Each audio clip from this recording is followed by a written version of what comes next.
ओमकारेश्वर, ओमकारेश्वर, ओमकारेश्वर। विंध्य पर्वत को एक बार ये भ्रम हो गया था कि उससे विशाल कुछ भी नहीं। देवर्षि नारद नारायण का नाम लेते लेते विंध्य पर्वत पहुंचे तो विंध्य ने उनसे अपनी मन की बात कह दी। नारद ने भांप लिया कि उन्हें अहंकार के आकाश से धरती पर लाने की आवश्यकता है। अतः नारद ने उन्हें अपनी विधि से दिशा दिखाने का निर्णय लिया। तो आप महादेव की तपस्या कीजिए, उनकी आराधना कीजिए। और इस प्रकार देवर्षि नारद ने विंध्य को महादेव की आराधना करने हेतु प्रेरित किया। नारद विंध्य को महादेव की आराधना करने हेतु प्रेरित नहीं करता, ऐसे कैसे हो सकता था? विंध्य ने महादेव की आराधना आरंभ की। पिपलाद, महादेव ने क्या किया? आपको क्या लगता है क्या किया होगा उन्होंने? विंध्य को भ्रमित कर दिया होगा, और क्या, ताकि वो उनसे वरदान ही न मांग सके। या उन्होंने कोई और वरदान देने का प्रस्ताव रखा, किंतु वो वरदान नहीं दिया जो विंध्य चाहता था। नहीं, तुम्हारे त्रिदेव कभी किसी को इतना बड़ा वरदान नहीं दे सकते। नहीं दिया ना वरदान ऋषि पिपलाद। क्या हुआ ऋषि पिपलाद? वरदान दिया।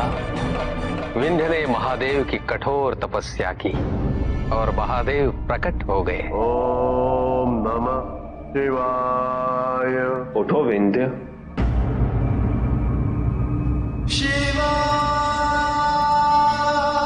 प्रभु, प्रभु मेरी तपस्या सफल हुई ना? हाँ विंध्य, तुम्हारी तपस्या अवश्य सफल हुई। मांगो, मनवांछित वरदान मांगो। मैं सबसे विशाल बनना चाहता हूं। मेरी ऊंचाई किसी को भी प्राप्त न हो। मेरा शिखर सबसे ऊंचा हो। किंतु क्यों विंध्य? तुम तो इस संसार के सबसे विशाल पर्वतों में से एक हो। यही तो प्रभु।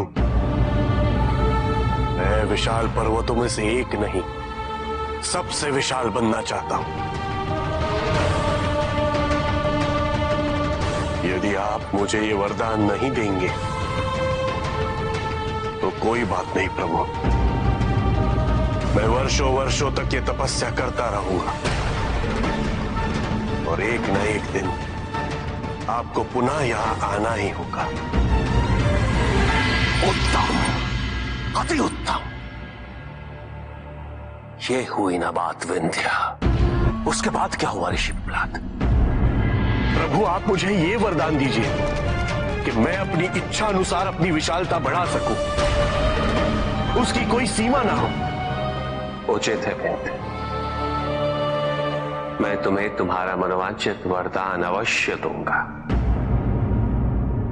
किंतु मेरा एक कथन स्मरण रखना। इस सृष्टि में सबके आकार का अपना महत्व होता है, अपनी उपयोगिता होती है। तुम्हें सुनिश्चित करना होगा विंध्य कि तुम्हारे किसी भी कृत्य से इस संसार के समक्ष कोई समस्या उत्पन्न ना हो। अवश्य प्रभु। तथास्तु। असंभव, इतना बड़ा वरदान दे दिया महादेव ने उसे। अद्भुत। ये कथा तो बहुत ही अच्छी है ऋषि पिपलाद। आगे क्या हुआ मैं जानना चाहता हूं, बताइए। सूर्यास्त होने को है, हम कल भेंट करेंगे। हम कल भेंट नहीं करेंगे। ये कथा समाप्त होने के बाद ही, पश्चात ही हम यहां से जाएंगे। बताइए फिर क्या हुआ? ऋषि पिपलाद, मैं आपसे निवेदन कर रहा हूं। परंतु आप स्वयं इतने लंबे हो गए हैं कि मैं आपको देख भी तो नहीं पा रहा। ऋषि पिपलाद,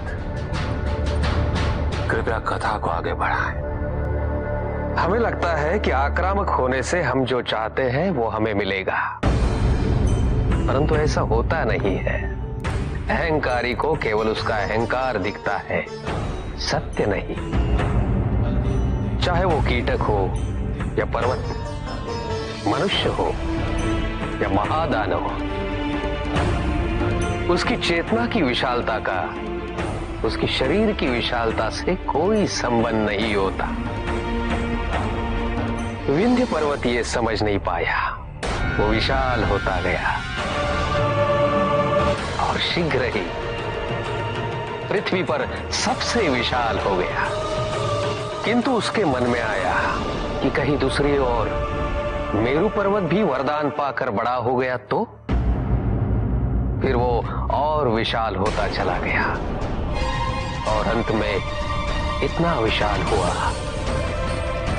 कि पृथ्वी पर उसका भार असह्य हुआ। मां पर फिर मां ने क्या किया? केवल पृथ्वी देवी ही नहीं, अपितु इंद्रादि देवता भी महादेव के पास पहुंच गए।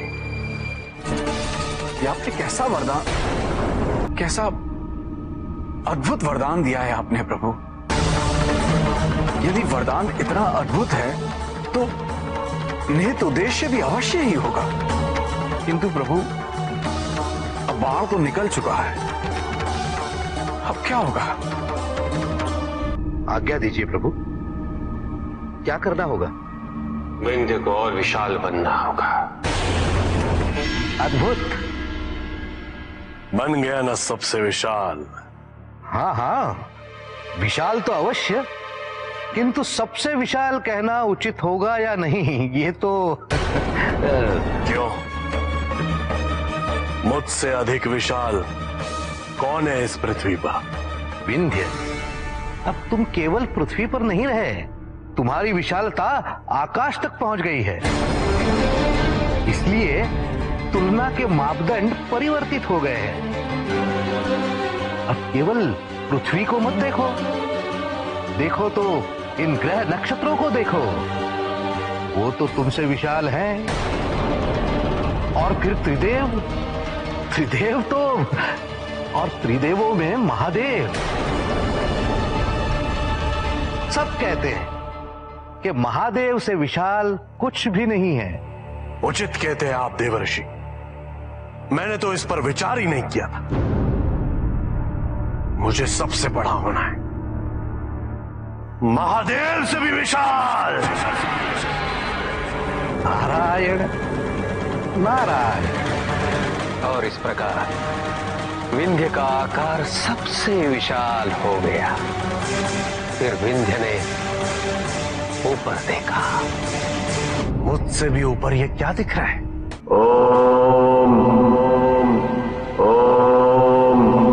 मैं तो इस रुद्राक्ष में धूल के कण समान भी नहीं हूं। प्रभु,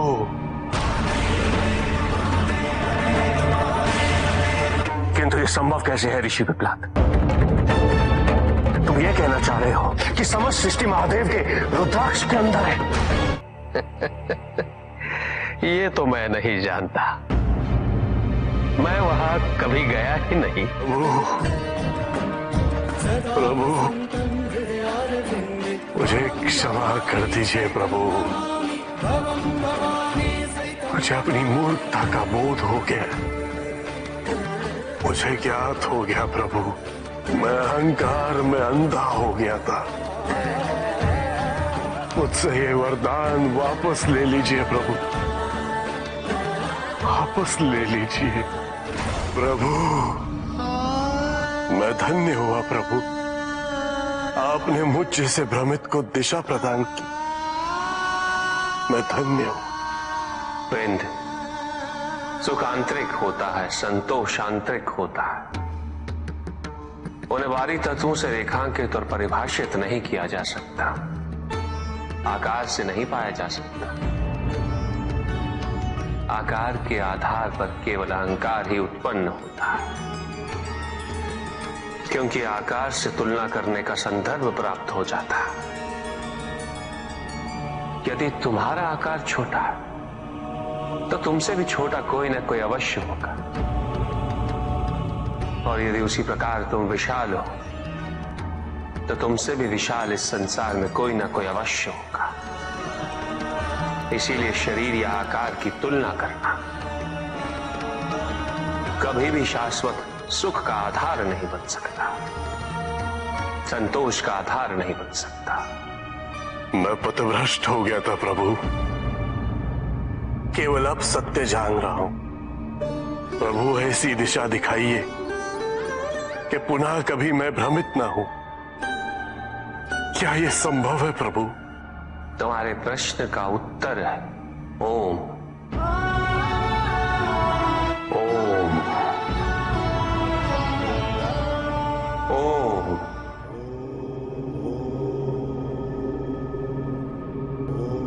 ये क्या था प्रभु? मुझे सर्वत्र ओम की ध्वनि गुंजायमान होती प्रतीत हो रही है।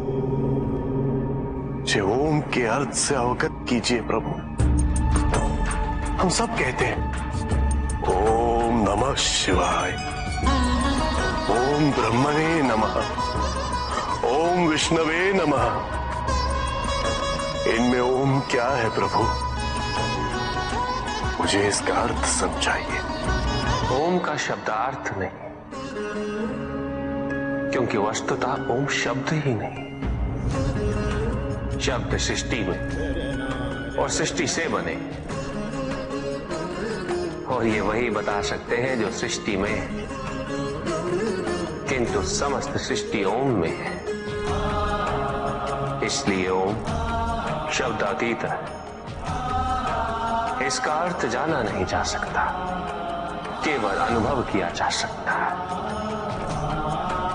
और ओम का अनुभव तभी होगा जब व्यक्ति के मन में कोई विचार, कोई इच्छा, कोई स्वप्न हो, कोई अपेक्षा ना, मन पूर्णता शांत हो। स्मरण रहे विंध्य, ओम का निर्माण नहीं किया जा सकता, न किया गया है, क्योंकि सृष्टि की निर्मिति ही ओम से हुई है। प्रभु क्षमा करें, किंतु सृष्टि के आरंभ में तो केवल त्रिदेव थे। त्रिदेव और ओम पृथक नहीं है, अपितु ओम का उच्चार हम तीनों का उच्चार है।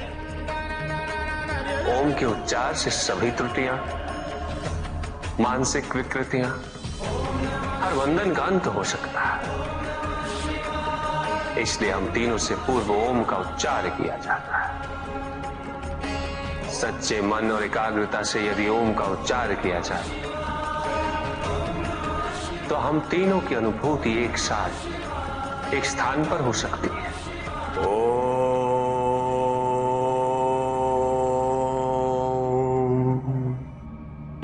प्रभु, प्रभु एक और कृपा कर दीजिए। मेरी प्रार्थना है कि आप यहां एक शिवलिंग स्थापन करें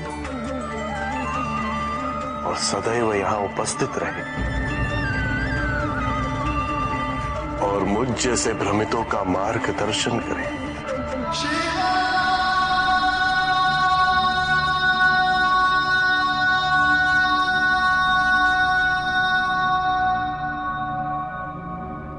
इस लिंग को ओंकारेश्वर के नाम से जाना जाएगा।